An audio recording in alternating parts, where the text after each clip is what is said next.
नमस्कार, आदाब, सत श्री अकाल। मैं आदित्य, हमारे इस हिंदी संसार चैनल पर आप सभी का बहुत बहुत स्वागत है। आज हम जिस कहानी का वाचन करने जा रहे हैं उसका नाम है चंद्रदेव से मेरी बातें, जिसकी लेखिका हैं बंग महिला। यह कहानी 1904 ईस्वी में महावीर प्रसाद द्विवेदी के संपादकत्व में सरस्वती पत्रिका से प्रकाशित हुई थी, जिसमें चंद्रदेव को पत्र के रूप में परतंत्र भारत की व्यवस्था पर व्यंग किया गया है। आइए पढ़ते हैं चंद्रदेव से मेरी बातें, बंग महिला की कहानी। भगवान चंद्रदेव, आपके कमलवत कोमल चरणों में इस दासी का अनेक बार प्रणाम। आज मैं आपसे 2-4 बातें करने की इच्छा रखती हूँ। क्या मेरे प्रश्नों का उत्तर आप प्रदान करेंगे? कीजिए, बड़ी कृपा होगी। देखो, सुनी अनसुनी सी मत कर जाना, अपने बड़प्पन की ओर ध्यान देना। अच्छा, कहती हूँ, सुनो। मैं सुनती हूँ आप इस आकाश मंडल में चिरकाल से वास करते हैं। क्या यह बात सत्य है? यदि सत्य है तो मैं अनुमान करती हूँ कि इस सृष्टि के साथ ही साथ अवश्य आपकी भी सृष्टि हुई होगी। तब तो आप ढेर दिन के पुराने बूढ़े कहे जा सकते हैं। आप इतने पुराने हैं तो सही, पर काम सदा से एक ही और एक ही स्थान में करते आते हैं। यह क्यों? क्या आपका डिपार्टमेंट महकमे में ट्रांसफ़र बदली होने का नियम नहीं है? क्या आपकी गवर्नमेंट पेंशन भी नहीं देती? बड़े खेद की बात है। यदि आप हमारी न्यायशिला गवर्नमेंट के किसी विभाग में सर्विस नौकरी करते तो अब तक आपकी बहुत कुछ पदोन्नति हो गई होती और ऐसी पोस्ट पर रहकर भारत के कितने ही सुरम्य नगर, पर्वत, जंगल और झाड़ियों में भ्रमण करते। अंत में इस वृद्ध अवस्था में पेंशन प्राप्त कर काशी ऐसे पुनीत और शांति धाम में बैठकर हरि नाम स्मरण करके अपना परलोक बनाते। यह बड़ी भारी भूल हुई भगवान चंद्रदेव। क्षमा कीजिए, क्षमा कीजिए। आप तो अमर हैं, आपको मृत्यु कहाँ, तब परलोक बनाना कैसा? ओहो, देवता भी अपनी जाति के कैसे पक्षपाती होते हैं। देखो ना, चंद्रदेव को अमृत देकर उन्होंने अमर कर दिया, तब यदि मनुष्य होकर हमारे अंग्रेज अपने जाति वालों का पक्षपात करें तो आश्चर्य ही क्या है। अच्छा, यदि आपको अंग्रेज जाति की सेवा करना स्वीकार हो तो एक एप्लीकेशन, निवेदन पत्र हमारे आधुनिक भारत प्रभु लॉर्ड कर्जन के पास भेज देवें। आशा है कि वे आपको आदर पूर्वक अवश्य आवाहन करेंगे, क्योंकि आप अधम भारतवासियों के भांति कृष्णागत तो है ही नहीं, जो आपको अच्छी नौकरी देने में उनकी गौरांग जाति कुपित हो उठेगी। और फिर आप तो एक सुयोग्य, कार्यदक्ष, परिश्रमी, बहुदर्शी, कार्यकुशल और सरल स्वभाव महात्मा हैं। मैं विश्वास करती हूँ कि जब लॉर्ड कर्जन हमारे भारत के स्थायी भाग्य विधाता बनकर आवेंगे, तब आपको किसी कमीशन का मेंबर नहीं तो किसी कमीशन में भर्ती करके वे अवश्य ही भेज देंगे, क्योंकि उनको कमीशन और मिशन दोनों ही अत्यंत प्रिय है। आपके चंद्रलोक में जो रीति और नीति सृष्टि के आदि काल में प्रचलित थे वे ही सब अब भी हैं। पर यहाँ तो इतना परिवर्तन हो गया है कि भूत और नीति सृष्टि के आदि काल में प्रचलित थे वे ही सब अब भी हैं। पर यहाँ तो इतना परिवर्तन हो गया है कि भूत और वर्तमान में आकाश पाताल का सा अंतर हो गया है। मैं अनुमान करती हूँ कि आपके नेत्रों की ज्योति भी कुछ अवश्य ही मंद पड़ गई होगी, क्योंकि आधुनिक भारत संतान लड़कपन से ही चश्मा धारण करने लगी है। इस कारण आप हमारे दीनहीन क्षीण प्रभ भारत को उतनी दूर से भली भांति न देख सकते होंगे। अतएव आपसे सादर कहती हूँ कि एक बार कृपा कर भारत को देख तो जाइए। यद्यपि इस बात को जानती हूँ कि आपको इतना अवकाश कहाँ, पर 8वें दिन नहीं तो महीने में एक दिन अर्थात अमावस्या को तो आपको हॉलीडे छुट्टी अवश्य ही रहती है। यदि आप उस दिन चाहें तो भारत भ्रमण कर जा सकते हैं। इस भ्रमण में आपको कितने ही नूतन दृश्य देखने को मिलेंगे जिसे सहसा देखकर आपकी बुद्धि जरूर चकरा जाएगी। यदि आपसे सारे हिंदुस्तान का भ्रमण शीघ्रता के कारण न हो सके तो केवल राजधानी कलकत्ता को देख लेना तो अवश्य ही उचित है। वहाँ के कल कारखानों को देखकर आपको यह अवश्य ही कहना पड़ेगा कि यहाँ के कारीगर तो विश्वकर्मा के भी लड़क दादा निकले। यही क्यों आपकी प्रिय सहयोगिनी दामिनी, जो मेघों पर आरोहण करके आनंद से अटखेलियाँ किया करती हैं, वह बेचारी भी यहाँ मनुष्य के हाथों का खिलौना हो रही है।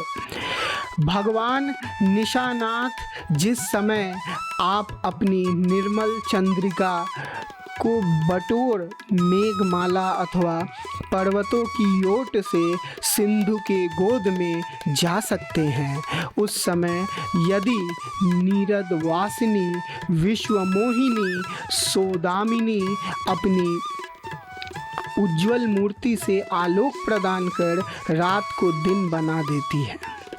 आपके देवलोक में जितने देवता हैं उनके वाहन भी उतने हैं।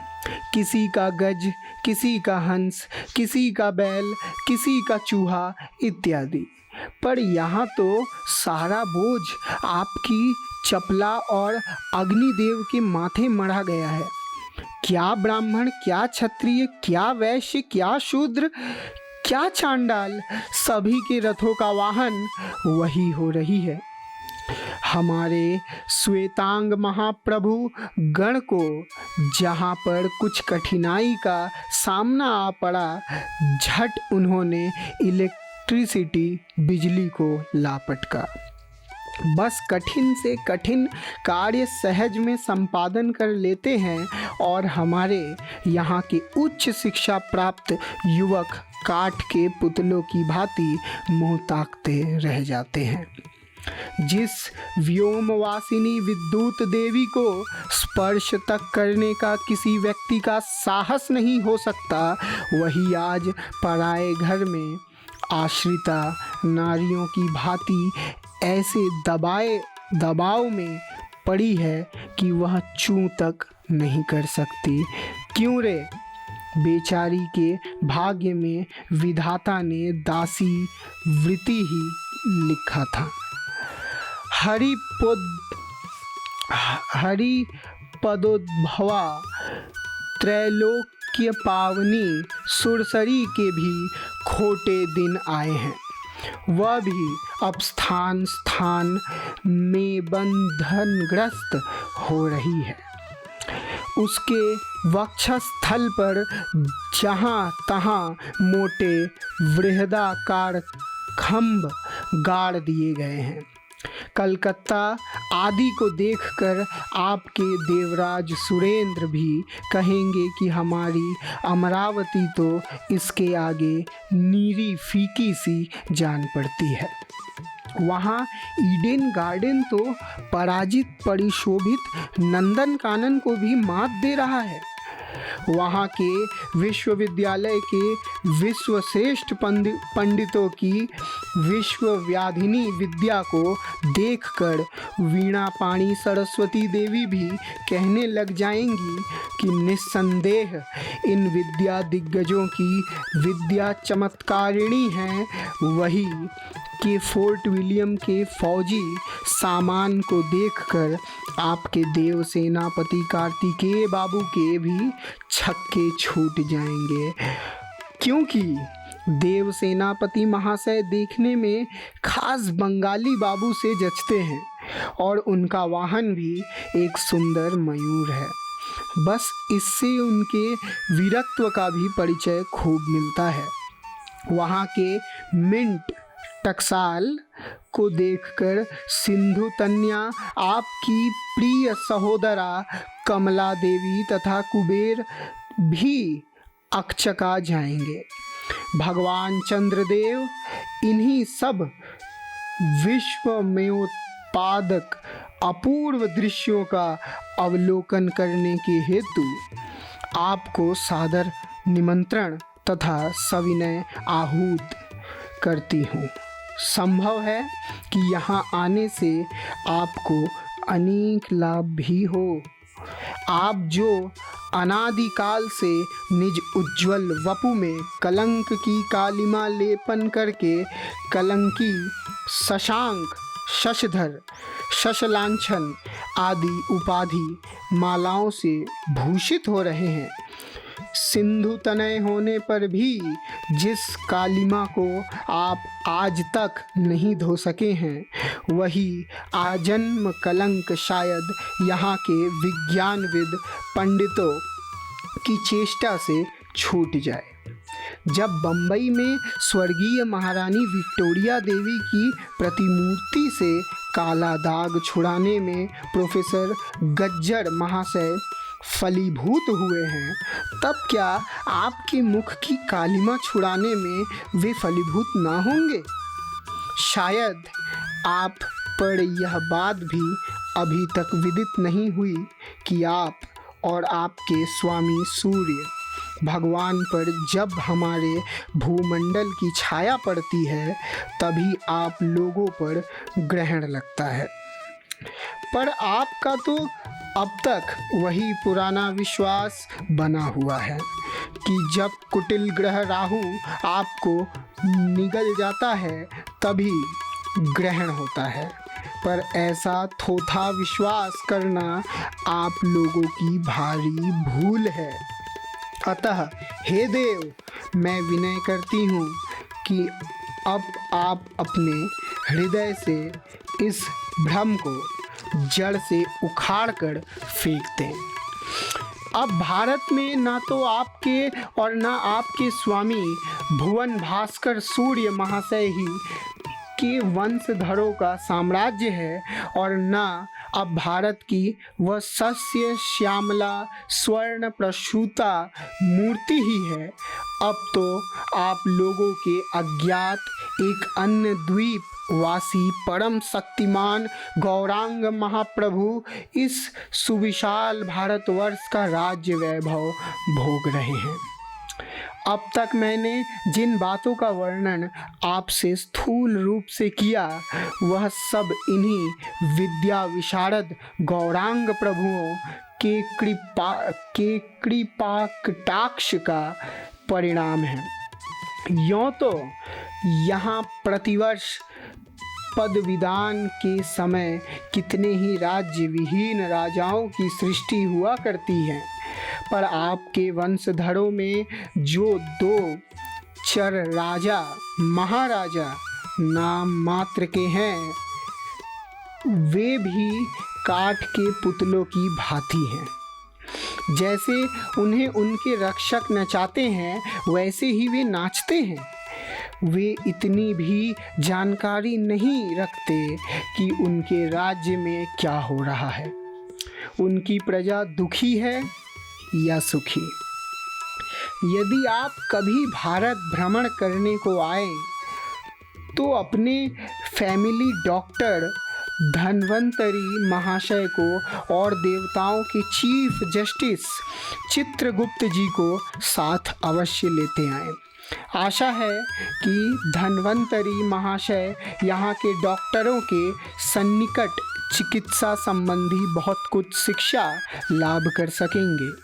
यदि प्लेग महाराज ईश्वर न करे आपके चंद्रलोक या देवलोक में घुस पड़े तो वहाँ से उनको निकालना कुछ सहज बात ना होगी।